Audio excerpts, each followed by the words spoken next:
Salam balaca birincilər və valideynlər, hər birinizi xoş gördük. Bugün biz riyaziyyat işlevləri birinci hissənin ikinci hissəsində olan, ona tamamlamaqla toplama mövzusuna aid olan tapşırıqları işləyəcəyik. Dərsliyimizdə bundan əvvəlki videomda dərslik üzərində bu mövzunun izahını vermişəm. Ona görə də çox izah vermədən birbaşa tapşırıqları işləməyə başlayırıq sizlə.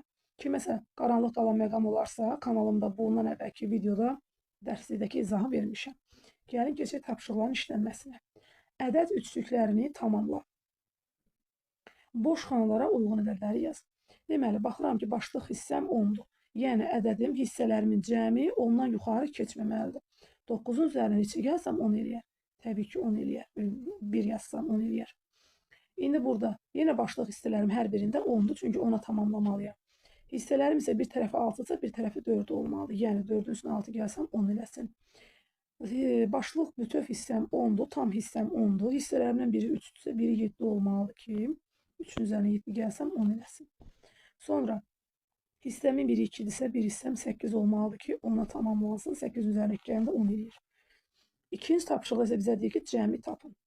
10 üzərinə 1 gələndə 11, 10-un üzərinə 3 gələndə 13, 10-un üzərinə 7 gələndə 17, 10-un üzərinə 2 gələndə 12, 10-un üzərinə 4 gələndə 14, 10-un üzərinə 8 gələndə 18, 10-un üzərinə 9 gələndə 19, 10-un üzərinə 5 gələndə cavab olur neçə? 15. Oraya qədər hələ ki asan başlamışıq. İndi görək burada bizdən nə istəyir. Kubların ümumi sayını tapmaq üçün misallar yaz. Gəlin baxaq. Mavi kublar 1, 2, 3, 4, 5, 6, 7 dənə. Yazacağım 7, üstə gəl. Gözləyəcəm. Qırmızıların 1, 2, 3, 4. 7-nin üzərinə 4 gələndə 10-dan yuxarı eləyəcək, olacaq ümumi. Bizə ona tamamlamaqla demədiyi üçün biz hələ ki misalları adi qaydada yazırıq. İndi mavi kublara baxırıq. 1, 2, 3, 4, 5, 6, 7, 8. 8-in üzərinə gəlirəm. 1, 2, 3, 4, 5. 5 dənə də qırmızı kubum var. Cavab olur neçə? 13.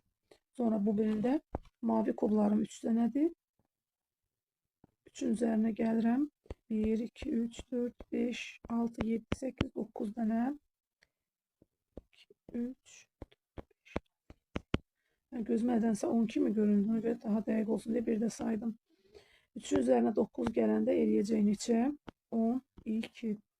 Sonra burada 1, 2, 3, 4, 5 dənə mavi kub var və 5 dənə də qırmızı kub var. Bunların birlikdə cəmi eləyəcək 10. Keçirik 4-cü tapşırığımıza. Görək 4-də bizə nə deyir? Deyir ki, qırmızı və sarı dairələrin ümumi sayını tapmaq üçün misal yaz. Baxın, əvvəlcə nə edib? Qırmızıların sayı 7-dir. Burada nümunədə göstərir bizə.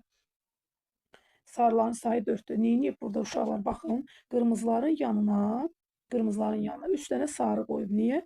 Çünki 7-dən üzərinə 3 gələndə 10 eləyir. Daha sonra üzərinə 1 gələndə olub neçə? 11. Gəlin baxalım indi. Biz də işləyək 10 olub.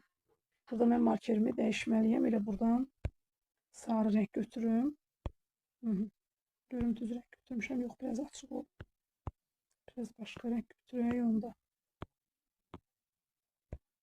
Biraz daha açıq olsun. Bu məncə düz olur. Aha.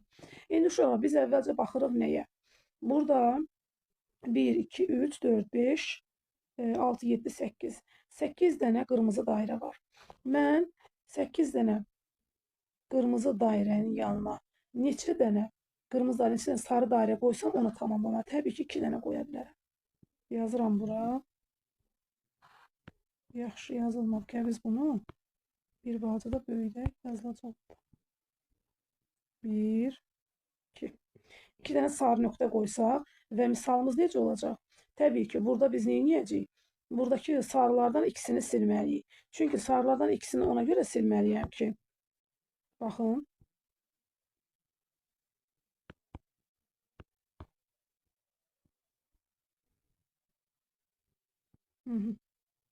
Buradan əslində buradan silək. İkisinin üzərindən xətt çəkirəm ki, sonra topladığım zaman çaşmayayım. Misalım isə 1 olur. 8-in üzərinə mən bayaq neçə dairə çəkdim burada? 2 sarı dairə çəkdim və onun da üzərinə neçə gəlməliyəm? 1, 2, 3 dənəsini gəlməliyəm. Çünki bayaq 2 dənə dairəni artıq qırmızıların yanında çəkdim. Cavab oldu neçə? 13. Və B tapşırığına baxıram. B tapşırığında isə uşaqlar 4 dənə qırmızı dairə verib. Və 4 dənə qırmızı dairə olarsa, o qırmızının 4 dənənin üzərinə neçə gəlsəm 10 eləyər. Təbii ki, 6 gəlməliyəm və mən bura 6 dənə 1, 2, bu ikinci burada çəkməyəydim. 2, 3, 4, 5, 6. 6 dənə sarı gələrəm və sonra isə neyniyərəm? Burada 6 dənə dairənin üzərinə xətt çəkərəm ki, sonra çaşmayım. 3, 4, 5 və 6 dənə dairənin üzərinə xətt çəkirəm. Sarı dairələr neçə dənə idi uşaqlar? 5, 9 dənə idi. Və mən burada nə edəcəm? Misalım belə olacaq. Qırmızı dairəm 4 dənə idi. Yazıram bura 4 üstə gəl. Mən bura neçə dənə sarı dairə çəkdim? 6 dənə. Niyə 6 dənə çəkdim? Çünki ona tamamlamalıydım. 4-ün üzərinə 6 gəlirəm, 10 eləyir. Və sonra isə burada tez 6 dənənin üstündən xətt çəkdim ki, çaşmayım. Yerdə neçəsi qaldı? 3-ü. Və üzərinə gəlirəm 3. 4-ün üzərinə 6 gəlirəm, 10. Onun da üzərinə 3 gəlirəm. Cavab olur neçə? 13. Keçək növbəti səhifəmizə. Burada yenə də onu oxşardı məncə. Göy və qırmızı nöqtələrin ümumi sayını tapmaq üçün misal yazaq. Burada özümüz rəngləməyəcəyik nəysə. Sadəcə olaraq uyğun misal yazacağıq. Göy dairələrin sayını neçədir? 8. 8-in üzərinə neçə gəlirəm? Qırmızı dairələr 8 yox. 8-in üzərinə neçə gəlirəm? 4 gəlirəm. Cavab olur neçə? 12. Belə də yazmaq olar. Və yaxud da göy dairələrin sayı neçədir? 7. 7-nin üzərinə gəlirəm neçə? Qırmızı dairələr neçədir? 6 dənə. Cavab olur 13. Göy dairələrin 5-dir. Üzərinə gəlirəm 8. Cavab olur 13. D tapşırığında mavi dairələrim 4-dür. Qırmızı dairələrim isə 8 dənədir. 4-ün üzərinə 8 gəlir neçə eləyir? 12. Bax belə. Keçək burada nəhayət ona tamamlamaqla hesablama gəldi. Baxın. 9-un üzərinə 1 gəlir 10. Onun da üzərinə 2, 12. 8-in üzərinə bu 6-nı biz hissələrə ayırmalıyıq. 8 üzərinə neçə gəlməliyəm? Buraya 2 yazmalıyam. Buraya isə 4 yazmalıyam. 8-in üstünə 2, 10. Onun da üstünə 4, 14. 8 üzərinə 3 gələn zaman bu tərəf olanda 2, bu tərəf isə 1 olmalı. 8 üstünə 2, 10, sonra da 1, 11. 6 üzərinə 8 gələn zaman 8-i 2 hissəyə ayıram, 4, 4 eləyirəm ki, 6-ın üzərinə 10 gələn, 4 gələndə 10, onun da üstünə 4, 14. Burada da 6-ın üzərinə 5 gələndə 5-i 2 hissəyə ayıram, 4 və 1-ə. 6-ın üstünə 4 gəlirəm, 10, onun da üstünə 1, 11. 5-in üzərinə 9-u 2 hissəyə ayıram, 5 və 4. 5 üstünə 5, 10, onun da üstünə 4, 14. 7-in üstünə 7 gələn zaman ikinci 7-ni 2 hissəyə ayıram, biri 3, biri 4. 7-in üzərinə 3 gəlirəm, 10, üstünə 4, 14. 4-ün üzərinə 9 gələn zaman 2 hissəyə ayırıram 9-u. Təbii ki, birinci hissəm 6 olmalıdır. Çünki 4-ün üstünə 6 gəlməliyəm ki, ona tamamlayayım. 9-un bir hissəsi 6 olarsa, digər hissəsi olar 3. Və cavabım da olar 13. 8-in üstünə 5 gələndə mən bir tərəfi 2 eləməliyəm, bir tərəfi 3.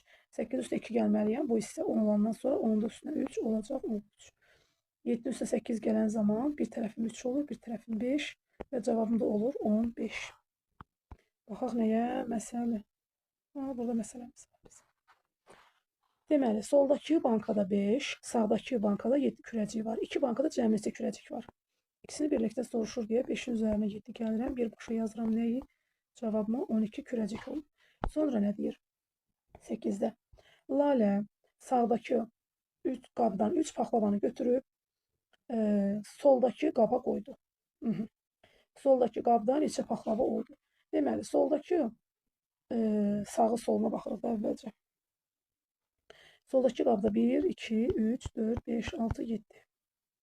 7 dənə paxlava var solunda. Sağında 1, 2, 3, 4, 5, 6. 6 dənə paxlava sağında var. İndi bizə nə deyir? Soldan, sağdan 3-ünü götürüb sola qoydu. Solda neçəsi oldu? Solda 7 dənə idi onsuz da. Və 3 dənə də sağdan götürsə olacaq neçə? 10 dənə. Və sağdakı qabda neçə paxlava oldu? Altdan da 3-ünü çıxaram. Axı cəmi 6 idi və mən 3 dənəsini götürdüm. Bu da oldu 3. Sağ sol bir balacadan qarışdırır, amma diqqətli olsanız qarışdırmasız uşaqlar. Sonra bizə nə deyir? 2 qabda cəmi neçə paxlava oldu? Mən bayaq tapdım ki, 3-ünü vermişdim. Onu da üzərinə 3 gəlirəm. 13. Və yaxud da beldə yaza bilərsiniz. Və yaxud da beldə yaza bilərsiniz birbaşa. Yazarsınız ki, 7 üstə gəl 6. Belə də ola bilər. Yarı hissəsi ona tamamlama, yarı hissəsi belə. Cavab oldu neçə? 13 paxlava. Bu da iş dəftərinin uşaqlar izahı. Növbəti videolarda görüşənədək.